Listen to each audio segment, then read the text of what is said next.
말씀은 두 번째 유월절이라는 말씀으로 하나님 말씀 증거하도록 하겠습니다.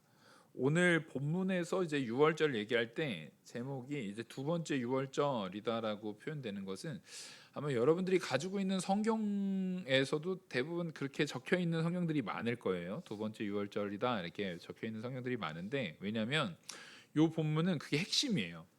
근데 이 두 번째 유월절이라는 개념이 중의적인 개념입니다. 하나의 의미만 아니라 두 가지 의미를 담고 있는 두 번째 유월절이라는 의미예요. 그게 뭐냐면, 첫 번째로는 유월절이 제일 처음 된 게 언제입니까? 제일 처음 된 게 출애굽 때 된 거예요. 그래서 요 본문은 이제 출애굽기 12장을 보시면, 출애굽기 이제 12장 이 12장 1절에서 이제 유월절을 어떻게 해야 되는가에 대한 부분을 얘기합니다. 이게 열 재앙 아홉 번째 재앙 난 것하고 이제 마지막 이제 처음 난 것에 대한 열 번째 재앙을 11절에서 이제 선포를 하고 나서 이제 유월절을 준비시키는 거예요. 왜냐하면 유월절이 준비되지 않는 상태에서 열 번째 재앙이 일어나면 어떻게 됩니까? 유대인의 첫 번째 자녀들도 다 죽는 거예요. 그래서 마지막 열 번째 재앙이 있을 건데, 그 열 번째 재앙을 준비시키는 과정에서 출애굽기 12장에 유월절이 어떻게 되어지는가에 대한 부분, 유월절이 어떻게 준비되어져야 되는가를 가르쳐 줍니다. 그래서 출애굽기 12장 1절을 보시면, 여호와께서 애굽 땅에서 모세와 아론에게 일러 말씀하시되 이 달을 너희에게 달의 시작 곧 해의 첫 달이 되게 하고. 그러니까 이게 무슨 얘기냐면, 이 유월절에 굉장히 중요한 의미겠어요. 이스라엘의 국가의 시작, 그들의 첫째 달은 지금 이쯤이 이집트로 따지면은 그러니까 기본적인 양력의 시간으로 따지면은 한 3월에서 4월경쯤이에요. 근데 3월에서 4월경쯤인데 그때가 이제 이스라엘의 첫 달이 된다는 얘기예요. 그러니까 이스라엘의 유대인들의 그 달력하고 우리가 쓰는 일반적인 양력의 달력이 다릅니다. 달라요. 근데 기본적으로 이스라엘은 기본적으로 음력을 쓰기도 하지만 음력과는 또 다르게 아예 시작 자체가 다른 거예요. 왜 그러냐면, 시작이 언제가 시작이냐? 하나님께서 이스라엘을 구원하신 그 시점이 이스라엘의 시작인 거예요. 그래서 오늘 여기 이제 출애굽기에서 말하는 이 유월절 첫째 해 그 첫 달, 이 달의 시작으로, 첫 달로 그 해의 그 첫 달이 이스라엘의 시작이 되는 겁니다. 그래서 너희는 이스라엘 온 회중에게 말하 이르되 이 달 열흘에 너희 각자가 어린 양을 취할지니. 그러니까 언제냐면 1월 10일이 되면은요, 양들을 취하라는 거예요. 어린 양들을 취하래요. 근데 그 어린 양에 대해서 4절에 뭐라고 하냐면, 그 어린 양에 대하여 식구가 너무 적으면 그 집의 이웃과 함께 사람 수를 따라서 하나를 취하며 각 사람이 먹을 수 있는 분량에 따라 너희 어린 양을 계산할 것이며, 너희 어린 양은 흠이 없고 1년 된 수컷으로 하되 양이나 염소 중에 취하고 이달 19까지 간직하였다가 해질 때에 이스라엘 회중이 그 양을 잡고 그 피를 양을 먹을 집 좌우 문설주와 임방에 바르고 그 밤에 그 고기를 불에 구워서 무교병과 쓴나물과 아울러서 먹되 날것으로나 물에 삶아서 먹지 말고 머리와 다리와 내장을 다 불에 구워 먹고 아침까지 남겨두지 말며 아침까지 남은 것은 곧 불사르라. 지금 여기서 기본적으로 이 양을 잡는데, 이 양을 잡는 것에 양을 잡아가지고 먹는 거예요. 근데 유월절에는 이걸 먹습니다. 그래서 1년 중에 이 유월절의 제사를 지낼 때에 이 유월절 제사를 통해서 그 주변 모든 사람들이 다 먹어야 되는 거예요. 그러니까 이 유대인들 가운데 유월절에 참여하지 않을 사람이 없죠. 반드시 참여해야 되는 거예요. 누구든지 다 참여해야 되는데, 그 참여하는 자들 중에 고기가 없어서, 가난해서, 돈이 없어서 못 먹는 사람이 있으면 돼요, 안 돼요? 안 돼요. 다 먹어야 되는 거예요. 그래서 그리고 또 어떤 기준이 있냐면, 이것을 이제 어린 양을 잡는데, 어린 양이, 제가 지난 수요 예배 때 이제 동물들 관련해서 얘기를 할 때 염소와 양의 오해를 풀어드렸어요. 그 설교를 좀 찾아보셔도 좋은데, 그것 중에 그것 중에 중요한 부분이 이 본문에서 나오거든요. 그래서 어린 양, 흠이 없고 1년 된 수컷으로 하되, 어린 양이라고 표현돼요. 근데 이 어린 양이 특정해서 양만을 얘기하는 게 아니에요. 이 어린 양이다라고 말할 때는 제의적으로 사용되는 동물들의 일반 명사로서 어린 양이라고 표현되는데, 그래서 여기 뒤에서 보면은 양이나 염소도 어린 양으로 표현되는 거예요. 염소를 바치지만 염소를 바쳐도 그걸 뭘로 표현해요? 어린 양으로 표현하는 거예요. 그래서 세상 죄를 지고 가는 어린 양이다라고 할 때 그 어린 양, 예수 그리스도 어린 양으로 표현하듯이 제의적으로 희생 제사로 바쳐지는 제물들이 일반 명사로서 어린 양으로 표현하는 경우가 많습니다. 그걸 우리가 좀 알고 이 본문을 봐야 되고요. 그리고 여기서 분명히 이 어린 양은 양 한 마리 먹는 게, 이게 양이 적지가 않아요. 양 한 마리 잡으면은 한 10몇 명 먹어요, 이거. 왜냐면 내장이랑 이런 것까지 다 구워 먹습니다. 다 구워 먹기 때문에 굉장히 이게 양이 많은 편인 거예요. 근데 그것을 먹을 때 남기면 돼요, 안 돼요? 남기면 안 돼요. 이걸 남기면 안 돼요. 그거 예를 들어서 좀 돈이 많아요. 그래서 나는 양고기 중에 어디 등심 좋아해. 그래가지고 내가 좋아하는 데만 싹 구워 먹고 나머지 버리면 안 되는 거예요. 그러니까 오히려 주변에 이걸 나눠 먹을 사람을, 그래서 1월 10일에 주변에 이 양을 내가 잡을 건데, 이 양을 잡으면 같이 나눌, 이제 좀 가난하거나 아니면 주변의 상황들을 알잖아요. 그 사람을 불러야 돼요. 불러서 계산을 해야 되는 거예요. 이 양을 하나 잡으면 몇 명이 먹겠다, 충분히 먹을 수 있는 그 숫자를 계산해 가지고 다 서로 같이 이걸 나눠 먹어야 된다라는 걸 얘기하는 거예요. 그러니까 무슨 얘기냐면, 유월절은 기본적인 전제가 뭡니까? 구원입니다. 구원. 예수 그리스도의 십자가의 보혈의 은혜 안에서 이루어지는 구원을 얘기하는 거거든요. 그래서 물론 우리가 보통 그런 얘기를 많이 들어보셨을 거예요. 우리 믿음은 개인적인 거지. 자기가 믿으면 되는 거지. 하나님과 나의 믿음은 개인적인 관계다. 이것도 틀린 말이 아니에요. 그래서 우리가 골방생활, 기도의 골방생활도 해야 되고, 하나님 앞에 우리 신앙 고백도 해야 되고, 하나님 앞에 우리의 신앙 가운데 온전히 서야 되는데, 거기에서 멈춰버리면 안 돼요. 이게 중요한 겁니다. 거기에서 멈추면 안 돼요. 그렇게 신앙생활 가운데 내가 하나님과의 관계가 바로 되었으면 반드시 이게 어떻게 돼야 됩니까? 확장되어져야 됩니다. 먼저는 가족에게, 그리고 이웃에게. 이 신앙의 가치가요, 절대 혼자가 아니라, 구원이라는 것은 혼자가 아니라 하나님께서 그 가족, 그 하나님의 택한 무리에게 함께 주었다라는 것을 절대 잊어서는 안 돼요. 그래서 아브라함한테 하나님께서 할례를 명하십니다. 아브라함한테 할례를 명하는데 아브라함 혼자 받으래요? 아니에요. 아브라함에게 속한 모든 남자들은 다 받으래요.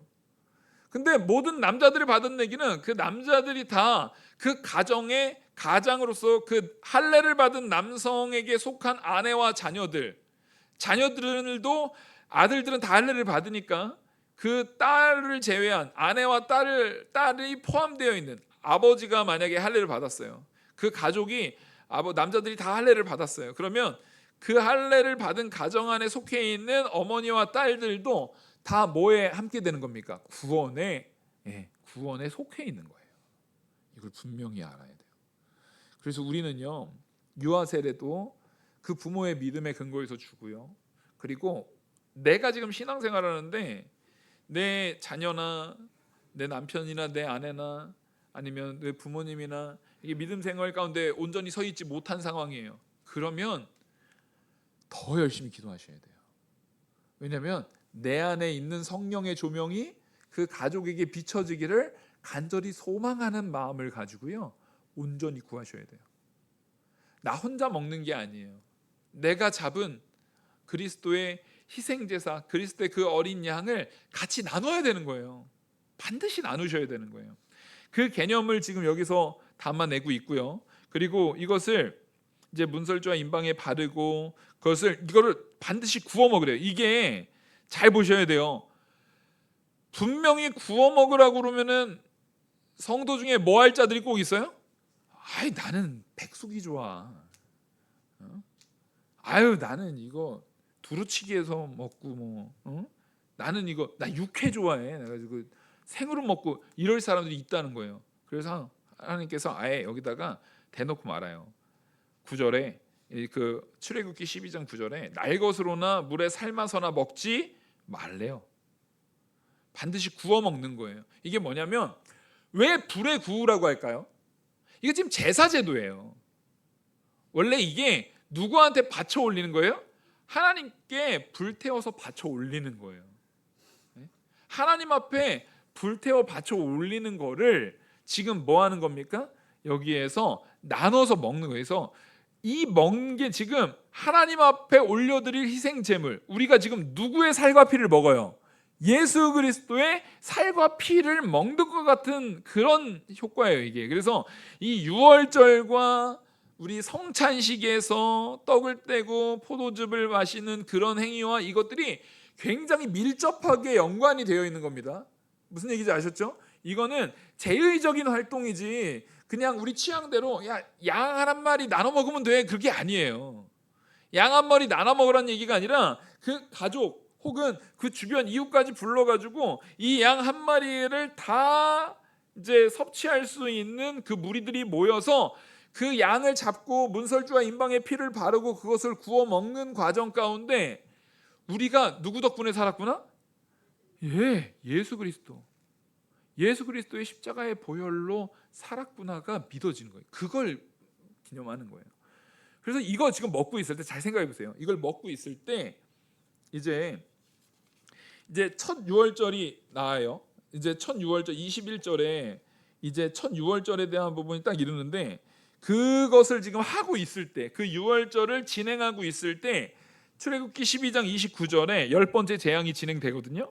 29절에 보면 밤중에 여호와께서 애굽 땅의 모든 처음 난 것 곧 왕위에 앉은 바로의 장자로부터 옥에 갇힌 사람의 장자까지 가축의 처음 난 것을 다 치심해 그 밤에 바로의 모든 신하와 모든 애굽 사람이 일어나고 애굽에 큰 부르짖음이 있었으니 이는 그 나라에 죽임을 당하지 아니한 집이 하나도 없음이었더라. 밤에 바로가 모세와 아론을 불러 이르되 너희와 이스라엘 자손은 일어나 내 백성 가운데에서 떠나 너희의 말대로 가서 여호와를 섬기며 너희가 말한 대로 너희의 양과 너희의 소도 몰고 가고 나를 위하여 축복하라 하며, 지금 이게 뭐냐면 요 열재앙을 주기 전에 하나님께서 유월절에 대한 부분도 얘기하셨을 뿐만 아니라 유월절에서부터 7일, 유월절부터 포함해서 7일이 뭐예요? 무교절이잖아요. 무교절은 이 이집트는 이 효모를 넣어가지고 이스트를 넣어가지고 빵을 부풀어 오르게 하는 그렇게 해서 먹는 그 문화의 거의 첫 발상지예요. 근데 그 효모를 먹지 말고 무교병, 그 무교병과 쓴나물 이걸 가지고 먹고 일주일을 7일을 지내게 하는 게 무교절이잖아요. 바로 12장에서 유월절 다음에 바로 15절, 아까 1절에서 14절, 12장 1절에서 14절 이후에 바로 15절부터 무교절에 대한 계명을 줘요. 그 얘기가 뭐냐면 지금 이 무교절은 빨리 나가야 되잖아요. 빨리 나가야 되니까 빵에다가 그 발효시킬 시간이 있어요, 없어요? 없어요. 지금 급히 나갈 걸 이미 하나님이 애굽 사람으로 하여금 급히 나가게 될 거를 알고요. 이미 먼저 먼저 미리 알게 해주신 거예요. 6월절 이후에 너희는 무교절을 지키는 거. 그래서 이후에는 6월절 다음에 빨리 이제 쓴나물이랑 이 무교병이랑 챙겨서 나오니까 그것을 먹는 시간을 무교절로서 이때 이미 제정을 해주시는 거예요. 그러니까 무교절 제정한 이후에 10번째 재앙으로 아까 얘기했던 29절 이후에 바로가 말하는 사건이 생기는 거예요. 이걸 잘 떠올려 보시면 지금 우리 집에는 큰아들 다 있을 거 아니에요. 장자 다 있을 거 아니에요. 같이 이렇게 있어요. 어떤 집 같은 경우는 몇 개 집이 한 집에 같이 모여 있을 수도 있어요. 그래서 중요한 건 그 집에 모여 있는 집이 만약에 세 가정이 한 채 모였어요. 세 가정이 같이 모였다고 치죠. 그러면 세 가정이 모였으면 세 가정 안에 장자가 몇 명 있을 거예요?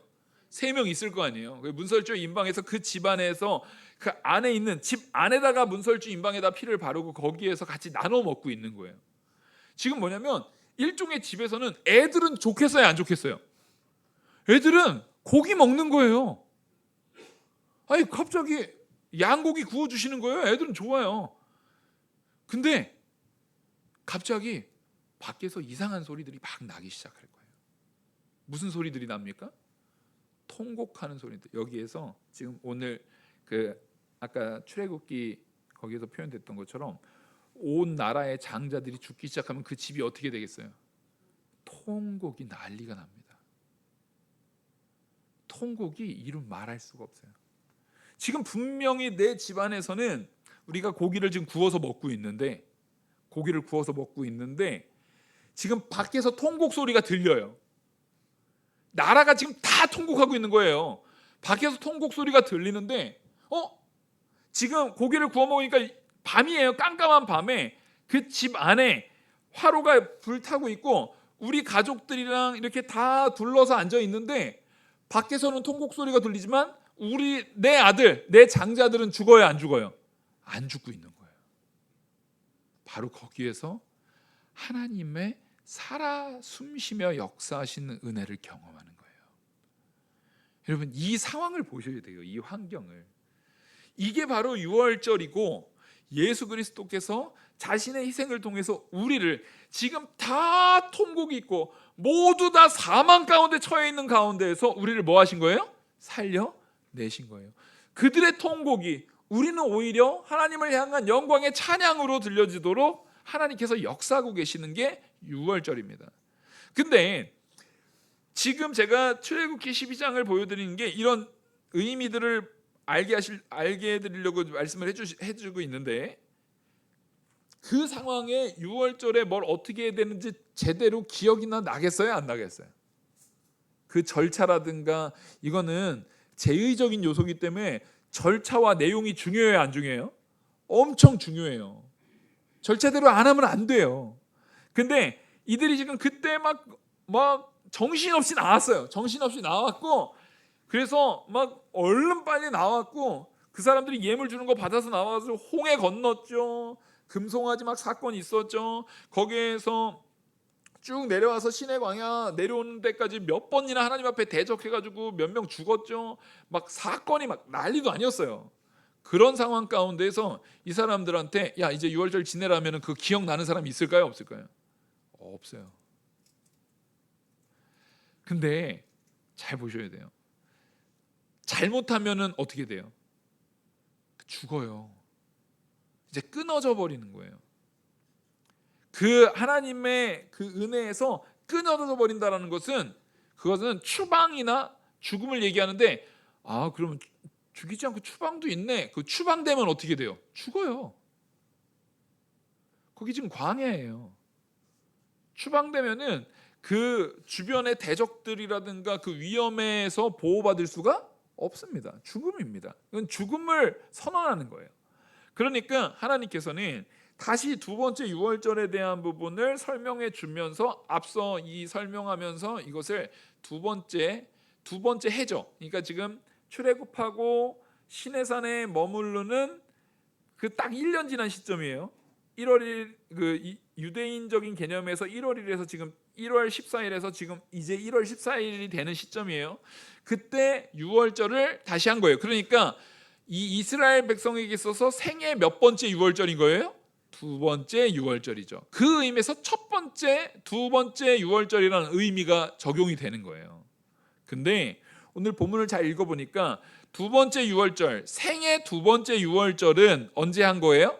생애 두 번째 유월절은 1월 둘째 해 1월 14일 날 했겠죠. 1월 14일입니다. 그죠? 1월 14일이 유월절이에요. 근데 오늘 본문 보니까 이제 언제 다시 해요? 둘째 해 2월 14일 날 또 유월절이 있어요. 무슨 얘기냐면 자, 이제 당연히 처음에는 1월 14일 날 유월절 한 거를 설명을 합니다. 15절에 애굽 땅에서 나온 해 첫째 달 여호와께서 시내광야에서 모세에게 말씀하여 이르시되 이스라엘 자손에게 유월절을 그 정한 기일에 지키게 하라. 그 정한 기일 곧 이달 14째 날 해질 때에 너희는 그것을 지키되 그 모든 율례와 그 모든 규례대로 지킬지니라. 모세가 이스라엘 자손에게 명령하여 유월절을 지키라 하매 그들이 첫째 달 14째 날 해질 때에 시내 광야에서 유월절을 지켰으되 이스라엘 자손이 여호와께서 모세에게 명령하신 것을 따라 행하였더라. 그렇게 하나님 말씀대로 그 유월절을 두 번째 유월절을 지켰어요. 그때 이제 6절에 그때에 사람의 시체로 말미암아 부정하게 되어 유월절을 지킬 수 없는 사람들이 있었는데 그들이 그날에 모세와 아론 앞에 이르러 그들에게 이르되 우리가 사람의 시체로 말미암아 부정하게 되었거니와 우리를 금지하여 이스라엘 자손과 함께 정한 기일에 여호와께 헌물을 드리지 못하게 하심은 어찌미니까. 지금 마침 이 유월절을 하려고 하는데 그때 집에서 누가 죽었어요. 그러면 만약 그 시점에 딱 누가 죽었어요. 그러면 그 안에 그 가족들은 시체로 인해서 다 어떻게 된 거예요? 부정하게 됐죠. 부정하게 되면 7일 동안 격리돼야 돼요. 그럼 유월절 할 수가 있습니까? 없습니까? 못 하는 거죠. 그러니까 여기서 중요한 거는 부득이하게 못한 거예요. 부득이하게 못한 거고, 또 여기서 뒤에 보시면 모세가 그들에게 이르되 기다리라 여호와께서 너희에 대하여 어떻게 명하시는지 내가 들으리라. 하나님께 묻는 거예요. 하나님께 묻는 거예요. 근데 9절에 여호와께서 모세에게 말씀하여 이르시되 이스라엘 자손에게 말하여 이르라 너희나 너희 후손 중에 시체로 말미암아 부정하게 되든지.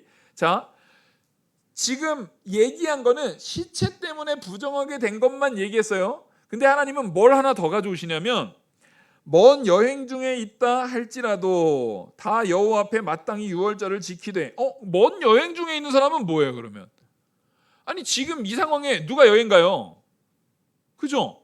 여행을 할 수가 있는 상황이 아니잖아요. 지금 출애굽해가지고 광야 다니고 있는데 누가 여행을 갑니까? 여기를 지금 관광할 상황이에요? 그런 게 이 여행이라는 것은 관광의 의미로 보기보다는 천병의 의미로 보는 게 더 분명합니다. 뭐냐면 지금 이스라엘 백성들은 진영을 짜가지고 이동하고 있는 거잖아요. 그러니까 항상 그 주변에 경계가 있어야 됩니까? 없어야 됩니까? 있어야 돼요. 그래서 각 지파에서 일정 사람들을 통해서 아마 그 주변을 정찰케 하거나 천병으로 먼저 앞서가게 하거나 하는 그 사람들이 있을 거예요. 그 사람들은 보통 며칠 길을 가 있잖아요. 그러니까 이게 갑자기 명령이 내려졌을 때 그거를 미처 듣지 못하고 돌아오지 못한 사람이 있겠어요, 없겠어요?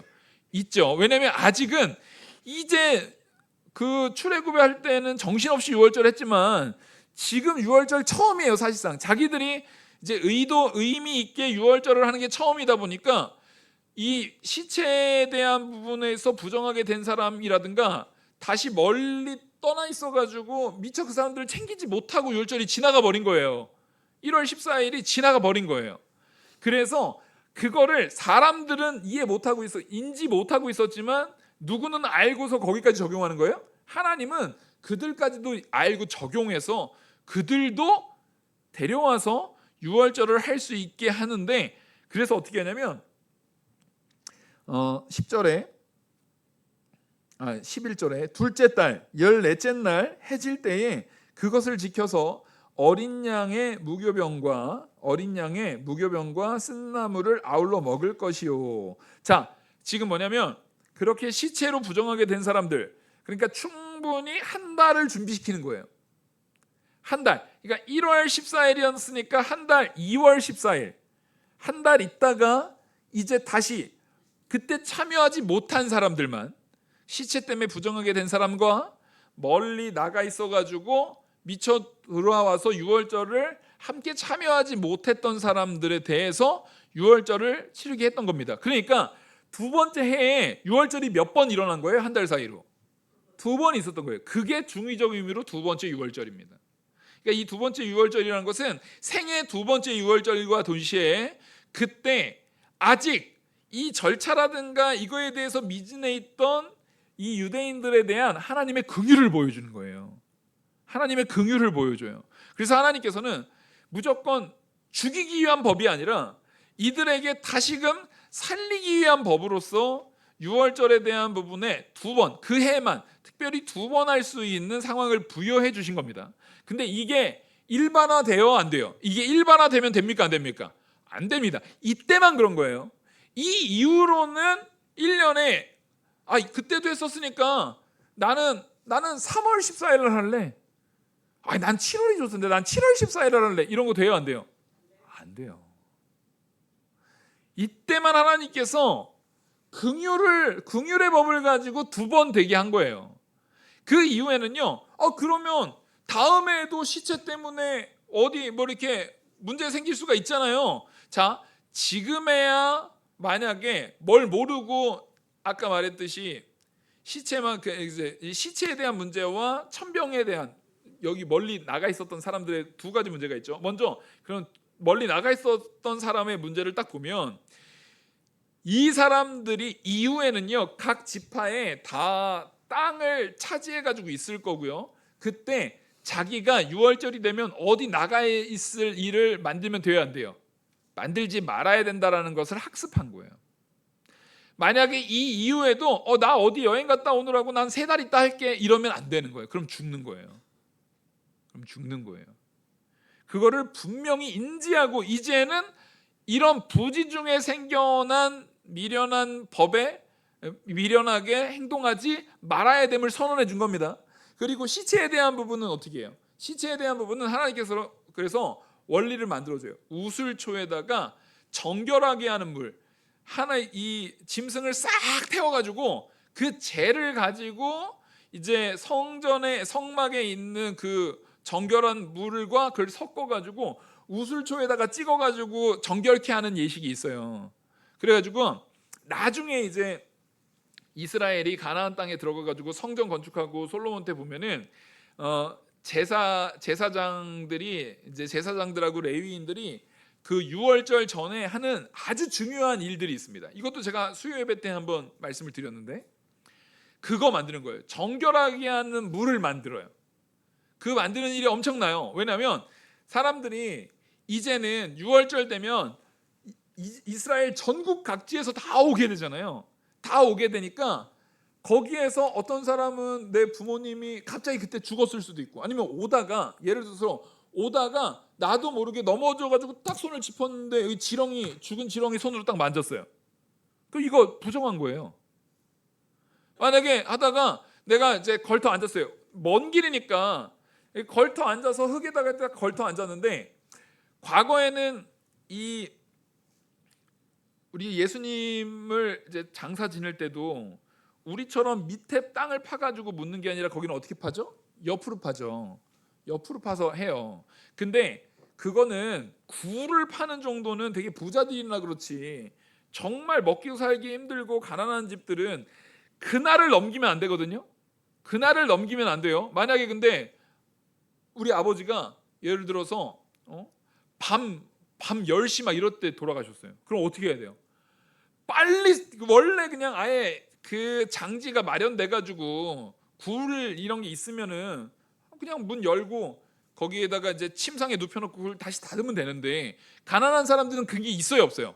없죠. 그러면 그냥 동네 뒷산으로 가가지고요 흙을 막 파는 거예요. 흙을 막 팝니다.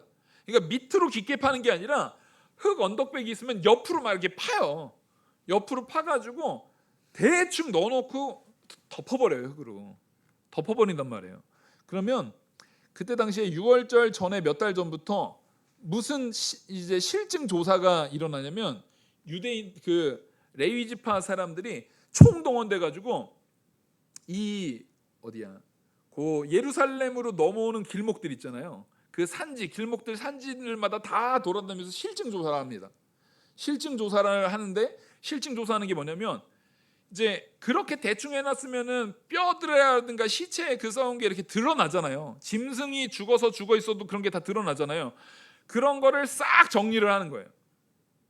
정리를 해서 흙에다가 그 시체를 다시 잘 묻어놓고 거기에다가 그렇게 다 정리를 했습니다라는 증표를 뭘 해놓을까요?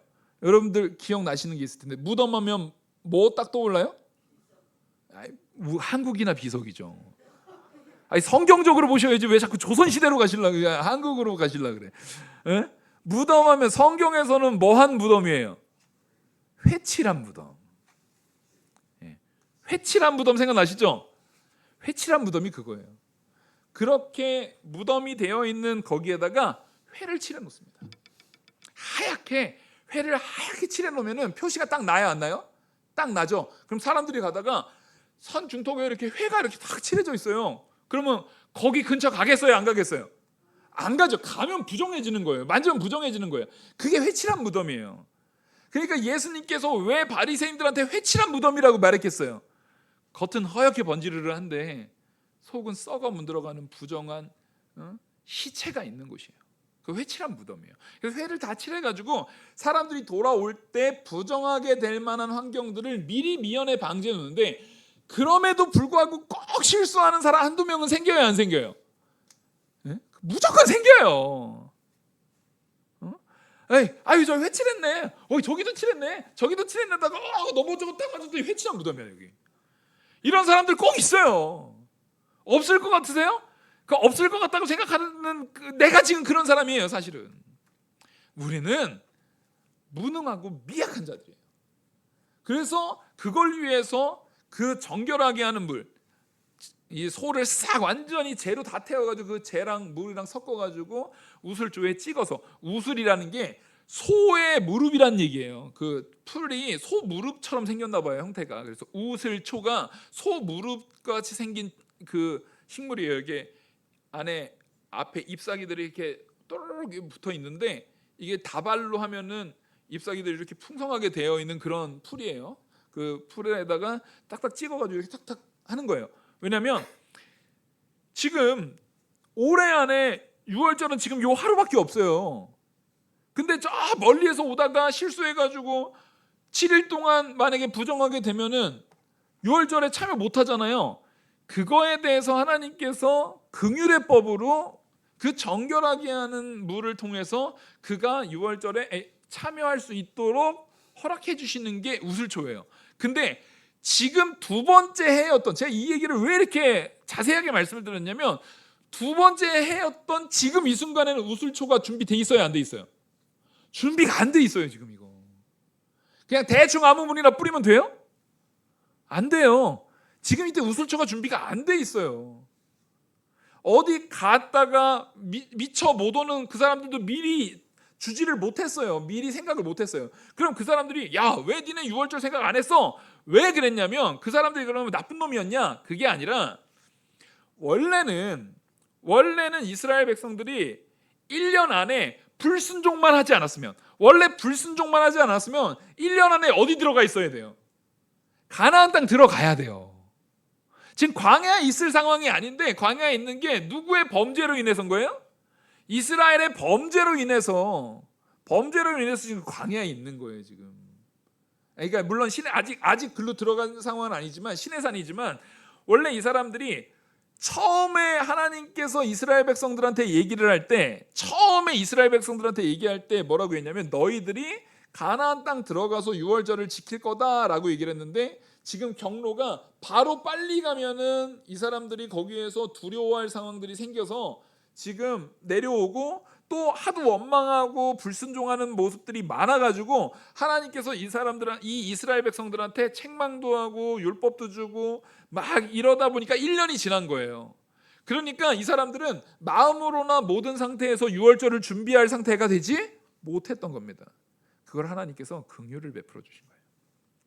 긍휼을 베풀어 줘가지고 이들한테 처음 지금 출애굽해가지고 두 번째 6월절이지만 자기들이 주도적으로 하는 처음 6월절에 대한 실수를 하나님께서 한 번 더 기회를 주셔서 이렇게 이제 6월절에 대한 부분을 실수하지 않을 수 있는, 참여할 수 있는 근거를 허락해 주셨다.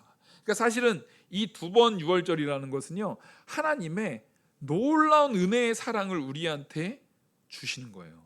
그래서 우리는 기본적으로 이 6월절은 하나님의 명령, 하나님의 뜻에 따라서 하나님이 베푸신 은혜 안에서 이루어지는 예배라고 보시면 돼요. 그래서 우리는 매 주일마다 사실상 예수 그리스도의 십자가의 보혈의 은혜로 사망에서 생명으로 옮겨진 우리가 사실상 그 유월절의 가치를 마음에 새기면서, 예수 그리스도의 십자가의 보혈의 가치를 마음에 새기면서 매 주일마다 이 예배, 그 말씀 속에 있는 예수 그리스도의 십자가의 구속이라는 가치를 마음에 새기면서 예배하고 있다라는 것을 우리가 분명히 적용해서 알고 있어야 합니다. 그리고 또 하나는, 이제 시체로 말미암아서 이제 부정하거나 그런 사람들에 대한 문제를 해결이 됐어요. 근데 하나님께서 여기서 뭘 굉장히 중요하게 다루시냐면, 근데 그 사람들 중에 누구라도 13절에 이게 중요합니다. 언제나 하나님을 의지하지 않는, 이 유월절이라는 것은 기본적으로 하나님을 의지해야만 할 수 있는 겁니다. 예배는 하나님을 믿고 의지해야 예배할 수 있는 것처럼, 이게 가짜 예배인 사람들, 진짜 마음이 없는 사람들이 있어요. 그 사람들에 대한 부분을 얘기하는 건데, 13절에 그러나 사람이 정결하기도 하고, 그러니까 뭔가 이 시체에 의하거나 부지 중에 이제 더러워지지, 부정해지지 않은 사람인 거예요.